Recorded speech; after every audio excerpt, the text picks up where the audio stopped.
And then that move, and we were talking yesterday about St Bernard of Clairvaux and his clear charism that he had, that he brought to the Cistercian movement. And so too we see in so many of the founders that they have a particular charism that is then shared and passed on into the movement as a whole. Now, it's going to be a loose description because the whole reality is so diverse, and so you're not going to be... So it's a bit general and so forth. But I think there are some useful elements there in that. But of course, some groups and movements prefer not to view themselves as movements. Opus Dei, for instance, would prefer not to see itself as an ecclesial movement. It is and it isn't. I think we go either way on that. The Neo-Catechumenal Way, as I said, doesn't like to use the description, likes to talk about a way. And strictly speaking, the Neo-Catechumenal Way is all about just providing a catechumenal process. It's not strictly about being a movement, but it is more than a neo-catechumenal, and more than just a catechetical process.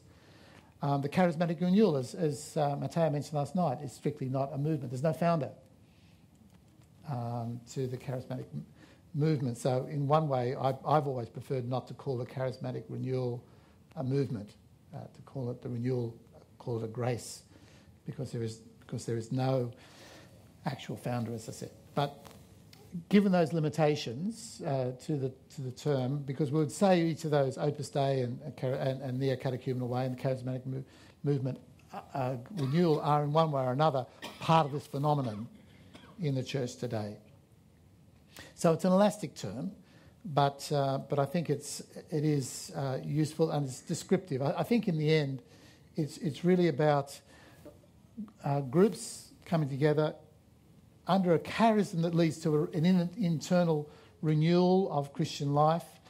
They become united in some form of common life and have a clear apostolic orientation. They're certainly three things that I'm very conscious of. Now, in 1981, Pope John Paul II really made a fairly radical statement. Obviously, he'd been thinking about this question a good deal, and when he was talking to when he gave a homily at one stage, and he was talking to people in movements, he said, "As you know, the church itself is a movement," and that was a kind of there's a depth to that comment that I don't think we should allow to pass over too quickly. What he's emphasising here is that the church is a dynamic reality living under the influence of the Holy Spirit. And that's a truth. And he sees simply movements as a manifestation of this deeper reality of the church. It's very interesting that when he organised those meetings with the movements, he organised the meetings to take place on the eve of Pentecost. And it was very deliberate. It was making the link between the movements and Pentecost, and of course Pentecost itself was the grace that established the church. And it's true that without I often say, without the Holy Spirit coming at Pentecost, there'd be no church. We wouldn't be here today. And I'd say it's true too that the church is not continuing to grow and develop in the world without the Holy Spirit. The Holy Spirit has been an active agent within the church. One of the manifestations of the active presence of the church, of the Holy Spirit in the church, has been particular moments and expressions of renewal in the church's history, as we're experiencing at the present moment. I'd recommend to you to read the latter section of Evangelii Nuntiandi, where you see Pope Paul VI speaks so eloquently about the Holy Spirit, not just in evangelization, but the Holy Spirit in the church. Just to quote a little bit from what he says. He says, "It is in the consolation of the Holy Spirit that the church increases. The Holy Spirit is the soul of the church. It is he who explains to the faithful the deep meaning of the teaching of Jesus and of his mystery. It is the Holy Spirit who today, just as at the beginning of the church, acts in every evangelizer who allows himself to be possessed and led by him." The Holy Spirit is the soul of the church. So I think we need to set our understanding about our own particular movement that we're involved with in that broader sense. Yes, the church is, by its character, by its nature, a movement in the sense it is alive and being animated by the presence and activity of the Holy Spirit.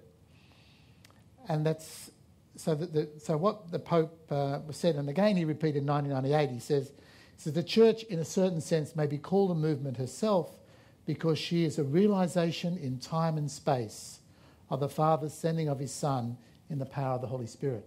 It's a beautiful phrase, isn't it? In a certain sense, the church can be called a movement because she is a realisation in time and space of the Father's sending of his Son in the power of the Holy Spirit. So what's clearly evident here is that Pope John Paul was conscious of the reality of these movements emerging in the church in the time of his pontificate. And we see that in the 1980s, he began a serious dialogue with the movements as a whole. In the past, as always has been the case in the church's history, individual groups of movements approached the church for recognition in one form or another. And that had been taking place, and the church had engaged in dialogue with different movements at different times. And some of the movements that began a little bit earlier on, we think of the Focolare movement under Kiar Lubric, had already begun a process of discussion with the church to form a relationship with the church and so on, as had Saint El Scriva with the Opus Dei and so on. So they'd already begun these individual dialogues. But now the Pope wanted to talk about, he wants to have a dialogue with the movements as a whole. And one of the fruits of that has been as the Catholic fraternity, to say it's not just enough to go individually. Let's look at the reality in its total perspective, what God's doing across the entire church, not just with individual groups. And so that began a very important process. And one of the things that was particularly significant was that I think the Pope wanted not only to draw the communities and say, you've got a grace for the church, we want to build a closer relationship, a closer working relationship between the movements and the church. But I think the Pope also said, but I also need you communities to get to talk to each other too, not just to be in a single line with the Holy See, but I really, because you've got to see each other too, and you've got to understand the notion of charism in terms of different charisms all make up the complete contribution that can be made to the church. So don't just see the old story that St. Paul talks about in the Corinthians about, the eye or the foot or the hand or whatever. Don't just think about being a foot or a hand in isolation, but you've got to see the hand in relation to other parts of the body. So communities and movements need to see themselves in the light of other charisms that exist within the church. Very much what Matteo was saying last night.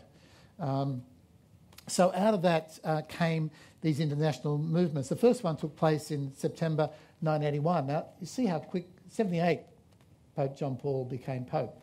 By 81, he's already brought together, had the first first international meeting of movements.